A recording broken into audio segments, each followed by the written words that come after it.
Hi, my name's Cody Opperman, and I'm in the Westside Studio course, and we have created a Westside affordable housing plan. And to start off, I'm going to start by talking about future projects happening along the west side of Salt Lake City. The Folsom Corridor project is a redevelopment of an abandoned railroad corridor.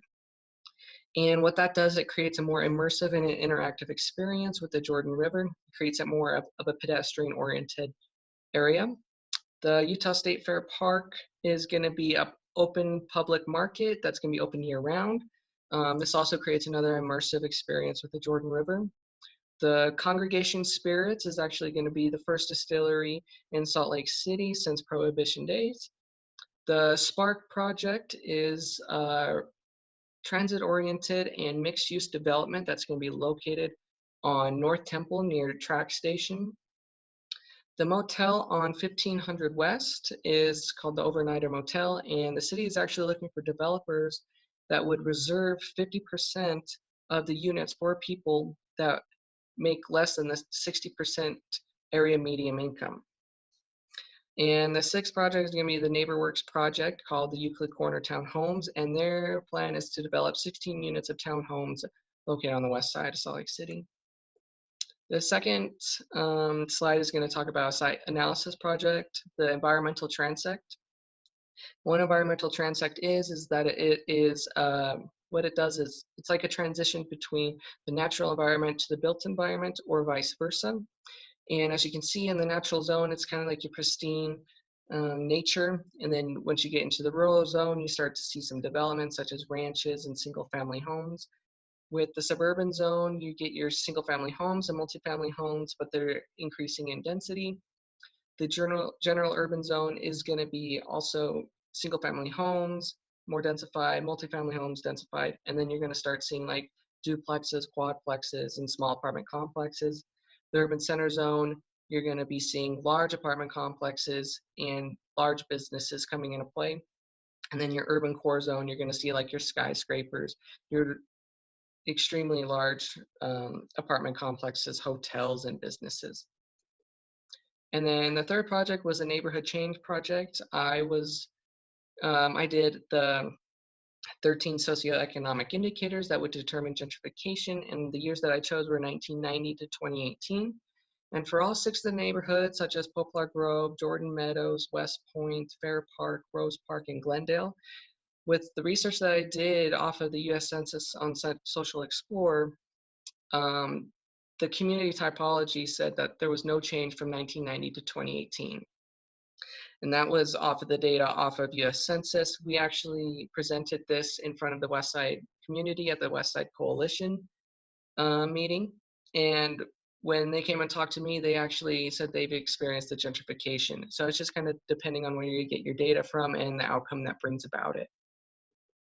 And then the fourth project was the listening exercise, and I went to the West Point Community Council meeting. The most talked about topic was the Utah Inland Port coming in on the west side, and one of the presenters said that it could be a potential diesel death zone. And with that being a part of the west side community, the Utah Inland Port will decrease plans of affordable housing on the west side, and the port will actually cause dramatic health problems toward all residents, decreasing the quality of life on the west side of Salt Lake City. And then with the fifth project, I talked about infill vacant lots with actually temporary modular housing. And what temporary modular housing can create, it's a very cost-effective and fast way to produce homes for people seeking shelter or homelessness, for instance.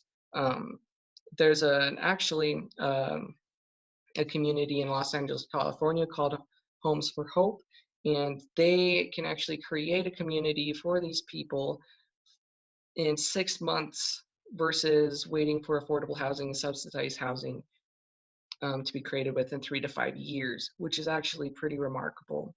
But that's all I have for you, and thank you for watching. Hello, my name is Colby Lee, a student in the Ecology Planning Workshop instructed by Ivis Garcia. Within these slides, I'll be going over the final presentations for the 5 key lessons that help teach us important concepts within the urban planning field.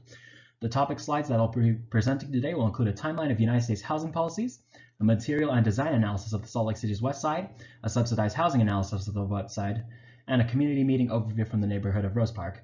Finally, I will give a quick overview of one type of an affordable housing recommendation. The first key exercise conducted in the Urban Ecology Planning Workshop was to create a timeline overviewing the key events in the history of the United States housing policies.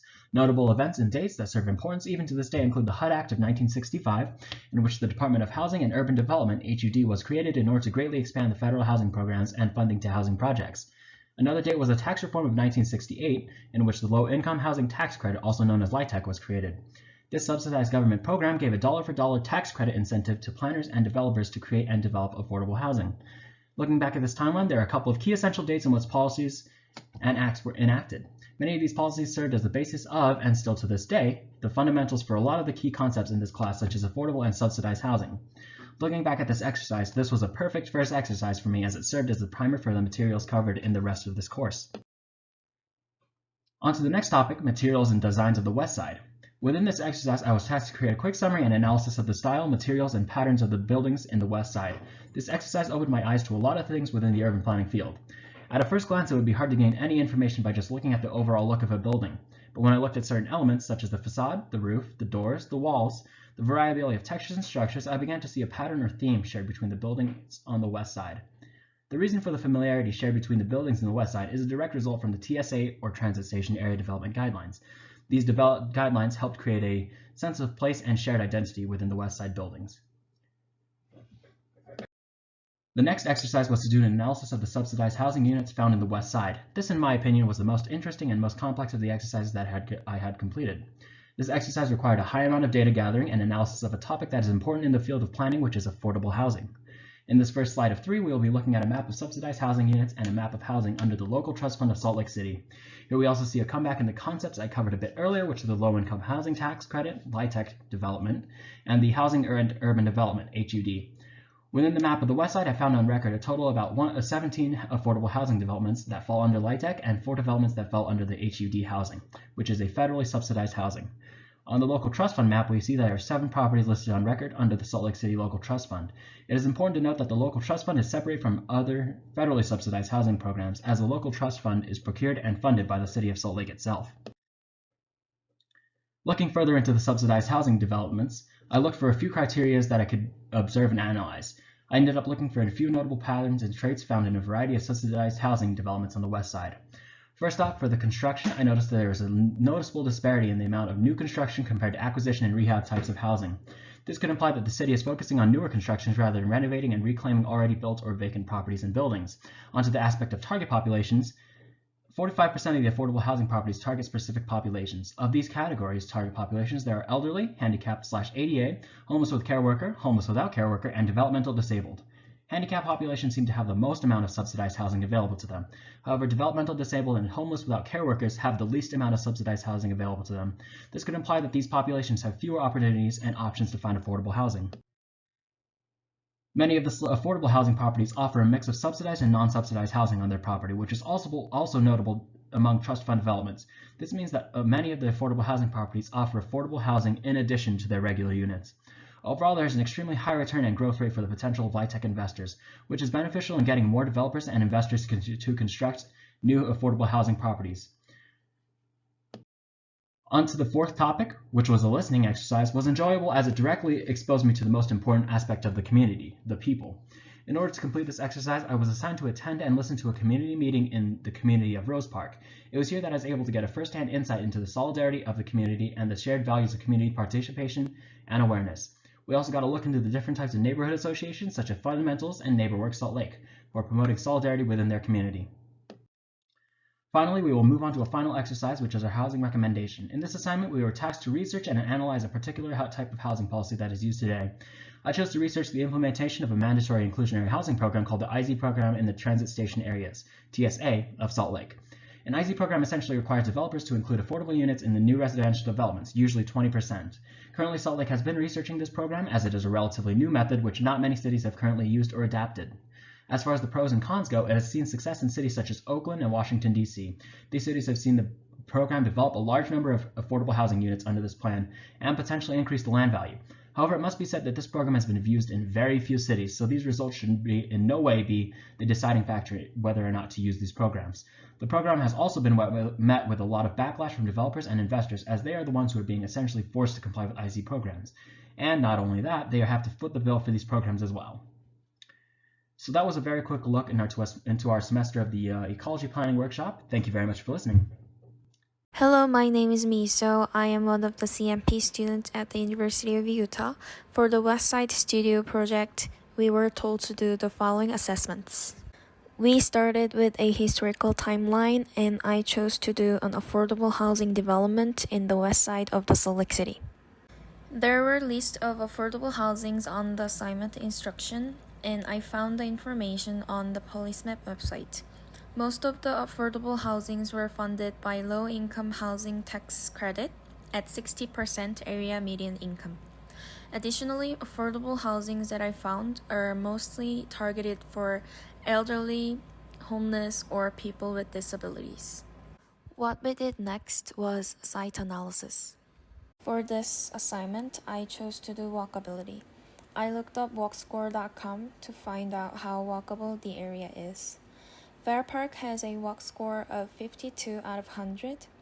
In Fair Park, there are about 30 restaurants, bars, and coffee shops. Also, there are 3 buses, 1 rail, 1 light rail lines passing through. Lastly, there are no hills at all, so it is not only easier to walk, but also perfect for biking. Some good aspects would be a track station, street lightings, and wide pedestrian road. And some bad aspects I noticed is that there are fewer lightings and fewer street trees on the pedestrian roads. After that, we were assigned to do data analysis of the west side, and I chose to do the population. In the west side, 7.4% of the population is over the age of 65, and 14.7% of them are living in poverty. And 4.5% of the population are intergenerational households. Also, 6.6% of population have disabilities, and 6% of population are veterans. Lastly, the homeless population in Utah has decreased over 8 years, and people who are experiencing chronic homelessness has been decreased as well. For the listening exercise, we went to the West Side Coalition event. At the event, Mayor Erin Mendenhall discussed her vision and mission for the West Side. She said the trees are a small step toward a more equitable city, and that is truly the heart of what they're trying to do. As she discussed, planting trees helps improve the quality of life on the West Side. Street trees improve businesses on the West Side and help business owners. And also, it mitigates tailpipe emission, which cause asthma, other respiratory diseases, and other health impacts. This can make the West Side a more affordable and healthier place to live. For the recommendation assignment, I decided to propose to consider allowing accessory dwelling units along with the transit station area, the foursome, and 9-line corridors in Fair Park, Poplar Grove, and Glendale.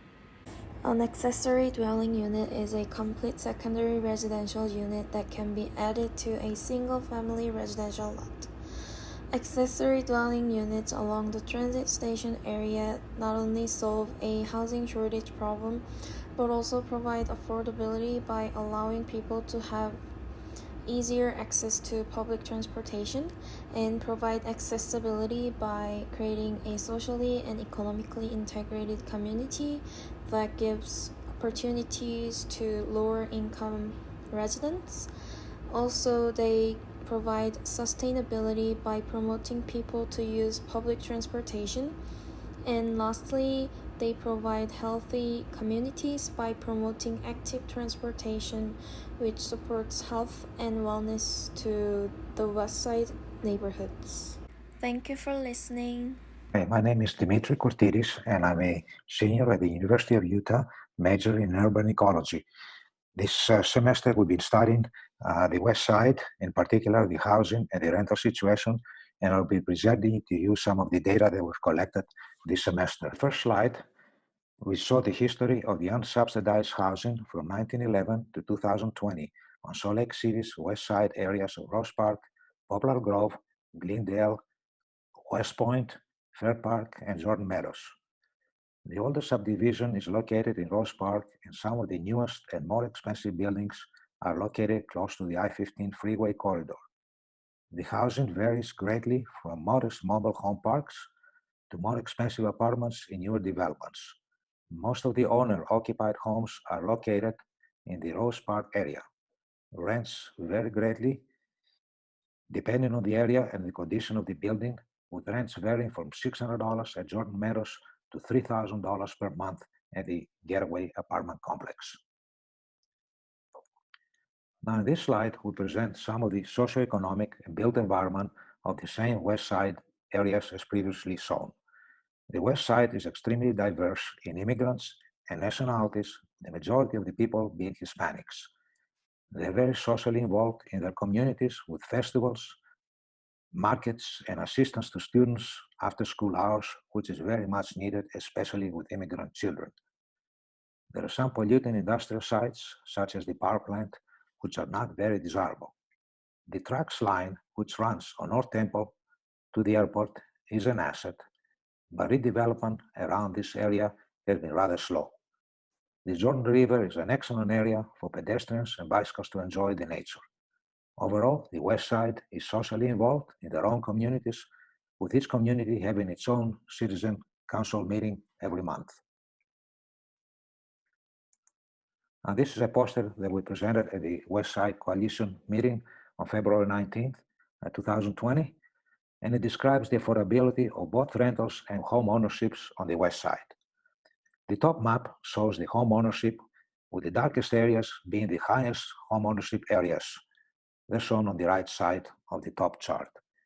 As can be seen, Rose Park and Glendale on top right side of the top figure have high ownerships, but only 13% of the homeowners own their homes free and clear. The middle map shows the rentals. The rents are very high in Rose Park and Glendale, especially adjacent to the I-15 and 215 corridors. The darkest colors on the right side indicates the high-priced rental areas.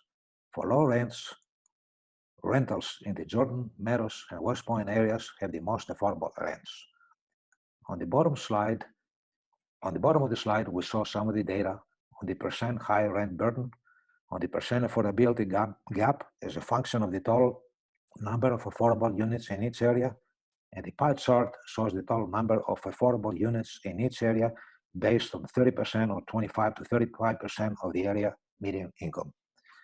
The bottom line is the highest rents are close to the freeways and the lowest rents are in Jordan Meadows. This slide shows one of the keynotes that Mayor Mendenhall mentioned in her speech she gave on February 19, 2020 at the West Community Meeting. She described the 9-line project, which is a parkway that runs between Redwood Road and 700 West, running parallel to 900 South. She indicated that a lot of progress has been made, which is a long-term project to achieve a walkable and bicycle-friendly parkway. In addition to the pedestrian-friendly parkway, she envisions an increase in the socioeconomic revitalization of the area by attracting new businesses. She envisions to be one of the most attractive areas of the West Side, and a lot of work has been put into it by the city, the RDA, but also active participation of the community. A lot of the old and abandoned industrial buildings will be redeveloped in this area, providing an enhanced commercialization of the area. Now, in this final slide, we saw some of our recommendations. As shown in 4 previous slides, the West Side is a good area to live, but it has a lot of burden, both for the homeowners and also the renters, due to the increased cost of homeownerships and rents. The area needs additional affordable housing. One of the tools that could be used is the Community Land Trust. In this approach, either the city or a private investor purchases the land, especially in mobile park areas, such as the old Caesars Mobile Park, and maintains and controls the rents. In addition to maintaining low rents, the resale price remains affordable without any new subsidies. This process has been utilized successfully in other areas of the country. In this slide, we saw that most of the residents of the mobile park are Hispanic and on a fixed income and cannot afford increases in rents. The Community Land Trust will be a solution, and hopefully that either Salt Lake City or a private investor proceeds with this project. I thank you very much for listening to my presentation. Thank you. Bye. Good afternoon. My name is Finn Merrill. I'm a part of the West Side Studios class. Today I will be presenting on my portion of the West Side Housing Plan, which our class has come up with. The first section which I will be presenting on is the 150 years of history, which we explored before diving into our plan, so that we would have a base level of knowledge of what the community has gone through and what it can expect to start to go through as well. For the history research, which we did, I researched the master plans which have happened in the past and which are to go into effect relatively soon. So the plans which I explored were the Northwest, the North Point Small Area, Rose Park Small Area, North Temple Boulevard, the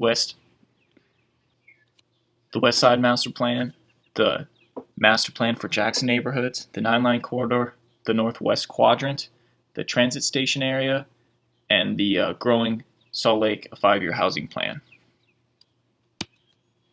The next area of research we did was on site analysis. For site analysis, I studied the vacant and underutilized land in the area. So for this, you're able to see the vacant land, the land used for parking, areas of built land, as well as underutilized land, which is something that we really focused on for ways that we can improve the area. The next section of research which we did was on data analysis of the area which we were conducting our study. For this data analysis, I focused on housing stats. On this slide, we are able to see broad housing stats such as households, families, median household income, household units, the number of affordable units, the number of deep affordable units, the percentage of renters to owners in the communities, the number of vacant housings, and the reason for which they are vacant, the median year of structures built, the median home value, and median gross rent. The next slide is the historical homeownership rates.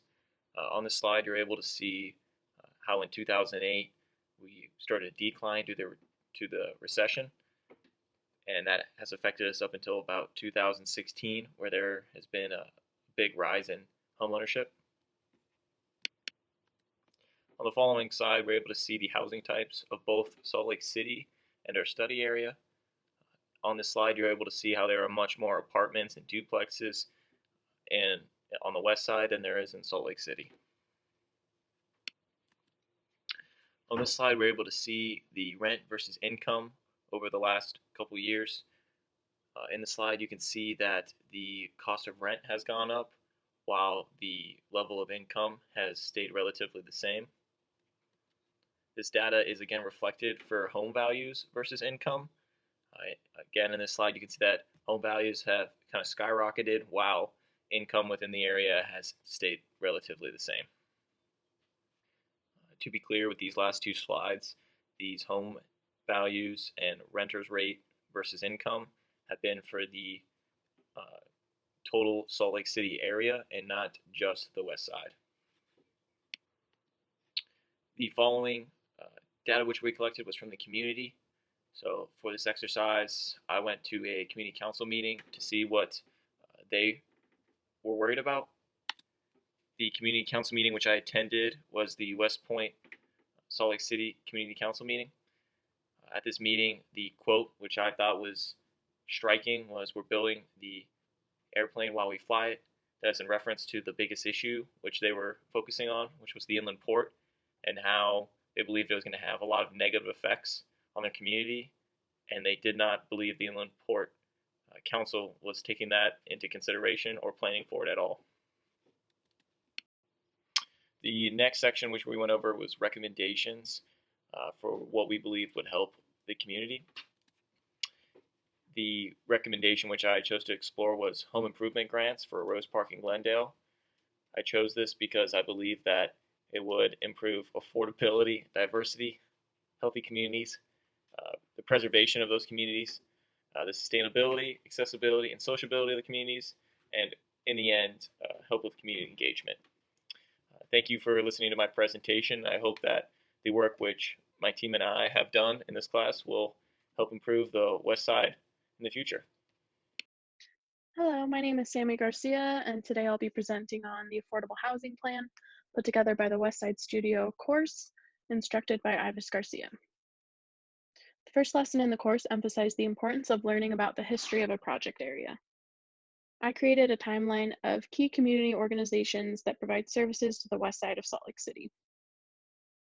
In doing so, I discovered a rich history of community engagement and a thriving network of organizations. I was most interested to discover how much collaboration and partnership there is between these organizations. For the site analysis, I looked at the physical community assets of the west side of Salt Lake. The black box you see on the map represents the part of the study area shown in the map on the next slide. A physical community asset is any existing physical infrastructure in a community that represents an opportunity to build affordable housing in the surrounding area.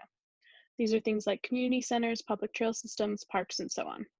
This map shows some of the key physical community assets that I identified in the project area. Most of the assets are located between I-15 and 215, meaning that some West Side residents still need to travel out of their neighborhoods to access certain services, especially those living in Jordan Meadows and West Point. For the data analysis lesson, I was given the task of developing neighborhood typologies from the socioeconomic and housing characteristics of the 6 West Side neighborhoods. Among other data, the median income and housing costs were key in developing a neighborhood typology. The Glendale and Rose Park neighborhoods are the least affordable and have the highest owner and renter median incomes. Poplar Grove and Fair Park have maintained more housing affordability, but seem to be moving in the same direction. Jordan Meadows and West Point have the lowest owner and renter median incomes, as well as the lowest mortgages and rents. So, in order to create a typology, it is first important to discuss what a typology is. I've defined a typology as a way to classify, describe, or organize groups based on similar behaviors or characteristics. These are especially helpful for examining complex systems. Glendale and Rose Park are classified as Type 1, strong market, and at-risk owners. These neighborhoods are characterized by high housing costs, higher incomes, and a higher vacancy rate. Jordan Meadows and West Point are classified as Type 3, stable and affordable communities, and are characterized by lower housing costs, lower incomes, and having more renters than owners. The Poplar Grove and Fair Park neighborhoods are classified as Type 2, semi-strong markets, falling somewhere in the middle of the other neighborhoods, and on their way to becoming Type 1. Next, it was important to suggest potential strategies for the 3 types of West Side neighborhoods. For Type 1, high-cost areas, we must first slow the ongoing loss by preserving any remaining affordable housing. For Type 2 mid-cost areas, we need to preserve the existing quality affordable housing using tools such as forgivable rehabilitation loans and property tax incentives. For Type 3 low-cost areas, we should prepare for the future by helping renters become owners and acquiring vacant land for affordable housing developments. By organizing the neighborhoods into types, we can suggest specific strategies for each type of neighborhood to better protect affordable housing. The 4th lesson in the course was a community-engaged listening exercise. For this lesson, I attended a Rose Park Community Council meeting. This was my first community council meeting, and I was able to witness the deep civic engagement in this neighborhood. One resident brought up his concerns about proposed power lines in his neighborhood, and community council member Richard Holman responded, calling for Rose Park residents to write letters contacting the mayor, Rocky Mountain Power, and Marathon Oil, saying to his neighbors that if you're not doing so, nobody will hear us. It was a great lesson on the importance of community engagement. For the last lesson of the course, I recommended developing a low-income housing trust fund rental subsidy program to promote housing affordability on the west side of Salt Lake City. Housing trust funds are public funds that support affordable housing for those with the lowest incomes. The proposed rental subsidy program would allocate some of these funds to provide rent subsidies to owners of qualifying buildings to provide ongoing affordable housing. The rent subsidies stay with the buildings rather than the renters to support community stability. Salt Lake could develop a rental subsidy program of this kind through the Housing Trust Fund that the city established in 2000. This map shows Housing Trust Fund projects to date in Salt Lake, and as you can see, an overwhelming majority are located east of I-15. Lastly, I analyzed the viability of this kind of rental subsidy program by the 8 affordable housing values we decided on as a team. Housing trust funds are inherently flexible, allowing a rental subsidy program to be modified to support any one of these values. Thanks so much for listening to my presentation, and a big thanks to Ibis and my classmates for a great semester. Hi everyone, my name is Jung Kim, and today I will be talking about 5 main analyses that I have been working on in the Westside Studio class. To begin with, I will explain the overall historical timeline of Utah to show how we got here now. In the year of 500 to 1300, the Anasazi people lived in the region, and shortly after the downfall of the Anasazi tribe, the Ute and Shoshone Native American tribes inhabited the land in 1600. What we really want to focus here is the events during 1800s. Jim Bridger became the first European to discover the Great Salt Lake. Mormon pioneers arrived in the Salt Lake Valley and founded the state of Deseret.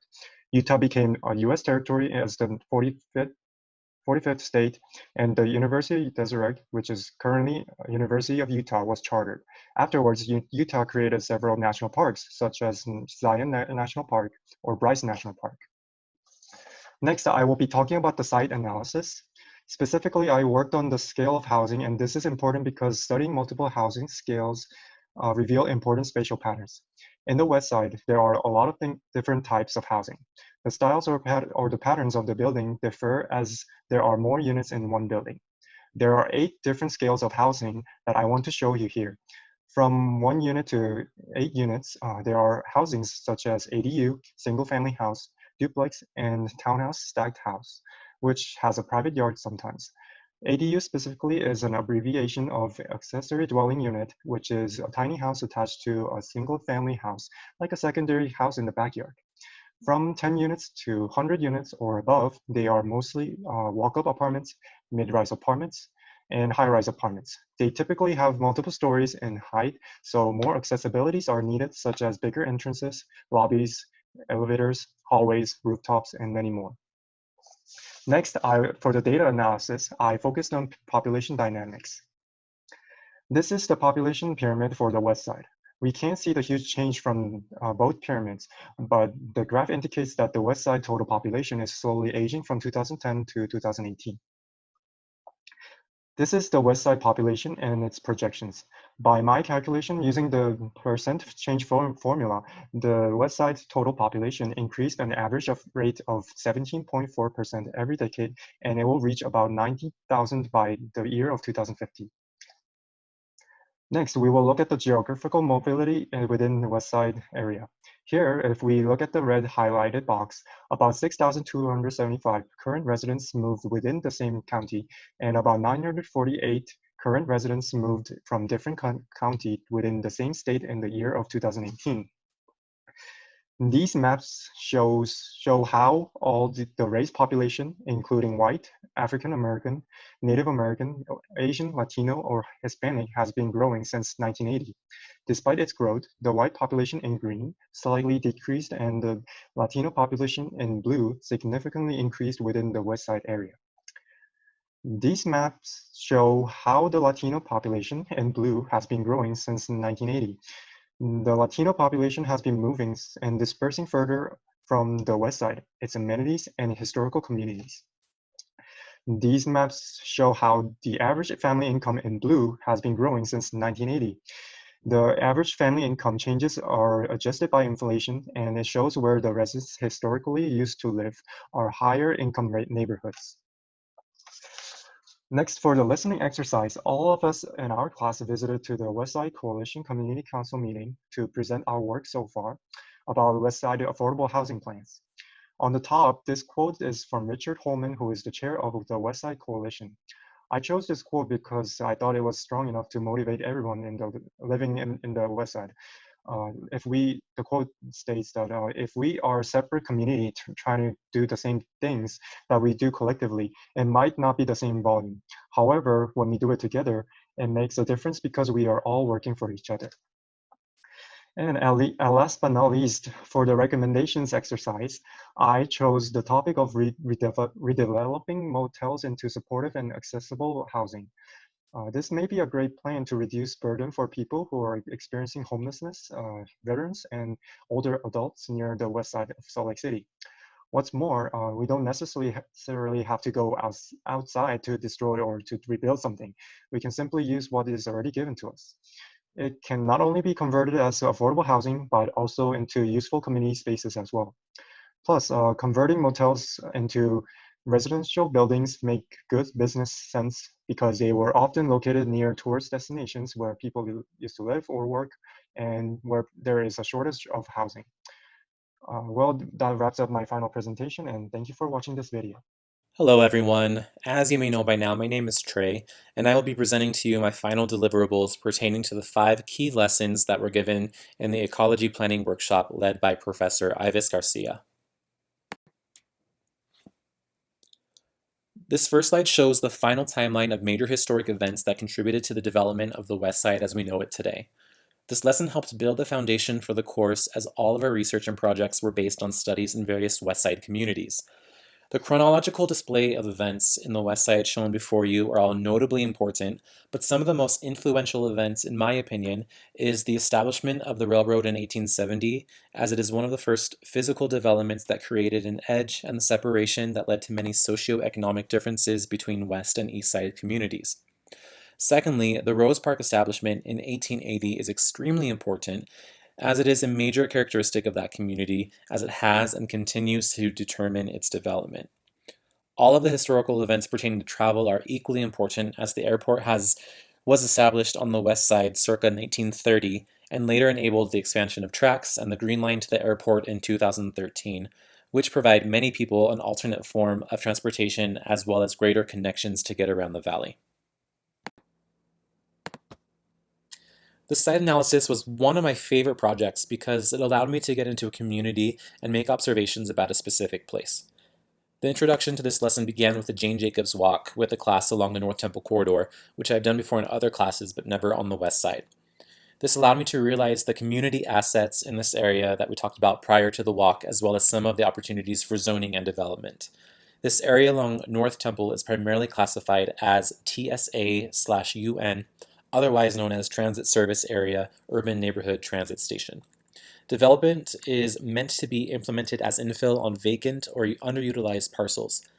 It was also observed that this corridor has a dense homeless population and primarily includes single-family housing dwellings as well as motels for temporary housing. It was also concluded that these motels should be converted into affordable, long-term housing complexes, as opportunities to sustainable housing options is something this community desperately needs. The data lesson ranged from a number of West Side characteristics we could research about, and I chose general demographics. I was not that surprised by some of the findings, as you could essentially realize a lot of them from observation, but a couple of statistics did stand out.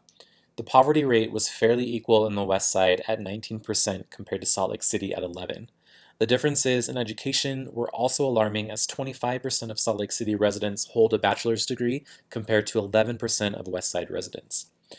Some facts that were previously known was that the West Side is mostly comprised of Latinos and predominantly non-white people, as they only make up 45% of West Side communities, compared to 73% in Salt Lake City. The listening exercise was by far my favorite lesson of the semester. Attending the West Side Coalition and having the opportunity to present our data as a class and represent the University of Utah as well as the planning department was an honor. We were able to meet with so many people from the community who care about what is going on where they live, and it was an amazing experience to learn from them and hear some of their concerns. It was also a great opportunity to have met many of the community leaders and stakeholders that represent a variety of businesses and services within the communities, such as the Redevelopment Agency of Salt Lake. Talking with them about the projects they had been a part of, such as the Folsom Trail, only made me more excited to learn and realize what else I can do as an upcoming city planner. Also hearing from Salt Lake City Mayor Aaron Mendenhall speak with such compassion and excitement for current and upcoming initiatives made me hopeful for the future of West Side community members and Salt Lake City residents. Our last lesson to wrap up the semester and fulfill our class objective of creating an affordable housing plan concluded in recommendations. As we established our own set of values for the class, we were to explore solutions that would mitigate the housing shortages and rising costs. One solution that I researched was to utilize housing trust funds as a way for helping low-income families living in often troubled and unsafe buildings that are unfit for occupancy. I found that housing trust funds are very adaptive and can be utilized for a wide range of needs such as rental assistance, transitional housing, emergency repairs, and other housing-related services. These specific funds are also very easy to access, and they are recommended to use as it could be a solution for a more sustainable and equitable living conditions. And that concludes my presentation. I just want to say thank you, IVIS, for such an amazing semester and for all the incomparable learning outcomes. It was so great getting to know all of you guys, and I hope to work alongside each one of you again out in the field. Hello, my name is Heather Boland, and today I'm presenting the affordable housing plan that our Westside Studio, taught by Dr. Ivis Garcia, put together this past semester. First, we will look at our country's fair housing timeline. This will help us better understand how housing issues have been resolved in our country. As you can see above, the fair housing timeline in the U.S. begins with the Civil Rights Act, where all males in the U.S. can own property, aka a house. Next, we have a period of time from 1934 to 1944 in which public housing was built for white military families. After 1944, our country begins the period of suburban sprawl, where all families move into their own private homes in the suburbs, leaving low-income families in the broken-down housing public neighborhoods. From 1964 to 1974, there are a series of acts which prohibit housing or loan discrimination based on gender, race, color, religion, disability, age, national origin, or source of income. The Home Mortgage Disclosure Act of 1975 put an end to a practice called redlining. This practice was how banks decided where to give out mortgages and loans in order to develop the area. These zones the city outlined as good or bad were based off of the people who lived there. Their race or income decided if it would be easier to rent or get a mortgage in that area. The Fair Housing Amendments Act of 1988 made it so that you cannot discriminate against a person when it comes to housing due to their familial status. This amendment was necessary due to the fact that landlords were purposely not allowing families to rent their property since children are messier and can cause more damages. The most recent act passed was the Dodd-Frank Wall Street Reform and Consumer Protection Act of 2010 that forbid banks from offering higher interest rates on mortgages to people of color. Next, we conducted a site analysis of the West Side. I focused on the different nodes that can be found on the West Side. A node is a hub of retail, recreation, or community services outside the main part of the city. Some examples that I found on the West Side were various strip malls, Jordan Park, International Peace Gardens, the skate park, and public libraries. There are 4 kinds of nodes: recreational, community, regional, and neighborhood. Recreational nodes are places like public parks or trails like the 9-Line Trail. Regional nodes are places that are unique to that region. Neighborhood nodes are like the library. Community nodes are places like the International Peace Gardens. Next, we conducted data analysis on the West Side. I focused on land use and development of the West Side. So zoning maps outline what type of infrastructure is allowed to be built on different parts of the community. Zoning allows planners to design the way a city looks.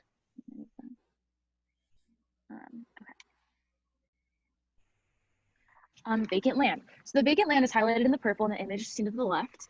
This is land that has either been abandoned or has abandoned buildings or has not been developed. And as you can see, there's quite a few areas. Underutilized land is land that is not being properly used. So these are areas that have like huge, large, flat parking lots that could be built vertically into parking garages, and the rest of the space could be used to develop into different types of things. So new permits. So this is a map of all the new permits that are active around the West Side, more specifically North Temple. But most of these permits are being used to upgrade homes on the north side of North Temple. And more on the southern side, the building permits are being used for industrial building. And then the further west, the buildings permits are being used for large apartment complexes.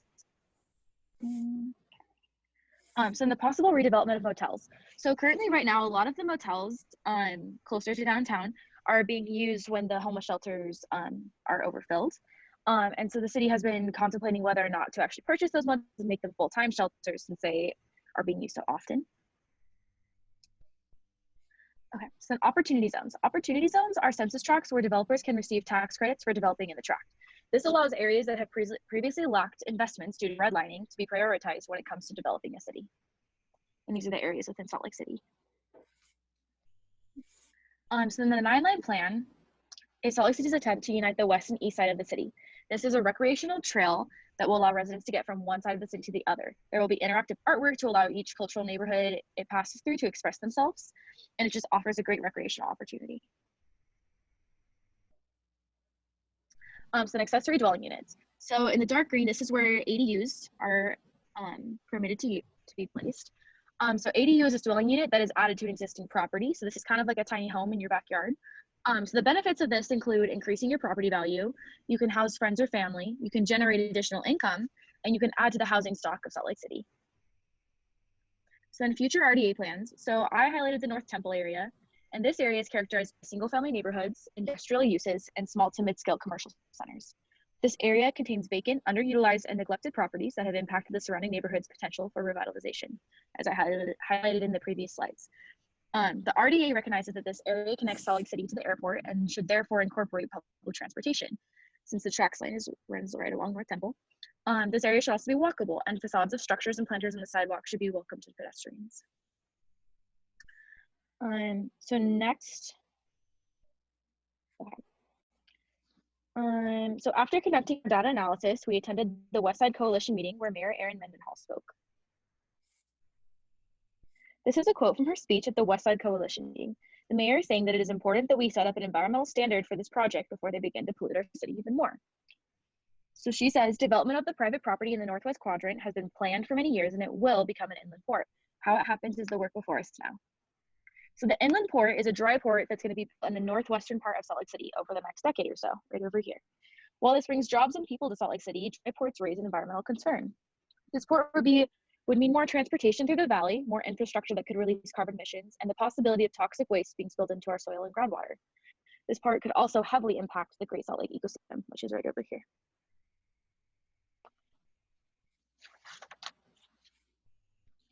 Next, we learned how to engage with the community. So community surveys are a set of questions that a city planner can ask a community member over the phone, on the internet, in person, or in the mail. These questions are mostly aimed at finding out a resident's opinion on a certain topic. Surveys allow more people in a community to voice their opinion. Most people don't have time or the availability to show up to community meetings to voice their opinion. Even if they do, only a few people get to speak. Community surveys allow for more people to voice what is and is not working to their benefit in the community. So some of the pros of community surveys are that they allow for more community opinions to be voiced. They only take 10 or 15 minutes to complete. They can be taken at the leisure of community members. They provide more diverse opinions. They provide actual data to base decisions off of, and they can be translated into various languages in order to collect more diverse opinions. Some of the cons of community surveys are they don't allow person-to-person interaction. The phrasing of questions can be worded to get a certain opinion. Surveys can include certain groups with the community depending on how they're given out. Illiterate people are unable to complete the survey, and the methods behind the survey can affect what responses you get, such as like the location of the survey. So here are the results from the survey that our class conducted at the Westside Coalition meeting. We had some interesting results. We found that 100% of the people who took our survey were homeowners. This showed us that the people who show up to the community meetings, like the one we were attending, were mostly homeowners. They have either lived or planned to live here for a long time. This was confirmed when all the people who took our survey said they wanted to age in place, meaning they don't want to move again. We also found that all these homeowners thought it was cheaper to rent on the West Side, which is not necessarily the case. We found that they themselves believe that the cost of living on the West Side is going up and there is a need for more affordable housing. After conducting research and talking with the general public, we laid out some affordable housing recommendations that will help the lack of affordable housing on the West Side. I looked into repurposing foreclosed homes into affordable housing. When it comes to turning foreclosed homes into affordable housing, there are two routes we could begin with.